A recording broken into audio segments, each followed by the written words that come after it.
Hey all, welcome to our grammar series, and today we are going to see the tips and technique to remember simple past tense. So let's move forward.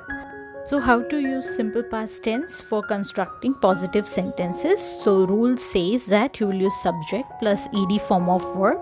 Examples are: we watched the news last night, they went to the party yesterday, and she read the book. For constructing question sentences by using simple past tense, the rule is did plus subject plus simple form of verb. So examples are: did we watch the news last night? Did they go to the party yesterday? Did she read the book? Lastly, how to frame negative sentences by using simple past tense. So the rule is subject plus did not and simple form of verb. So examples are: we did not watch the news last night, they did not go to the party yesterday, and she did not read the book. So as you can see that the simple trick is to remember is subject plus did not and simple form of verb.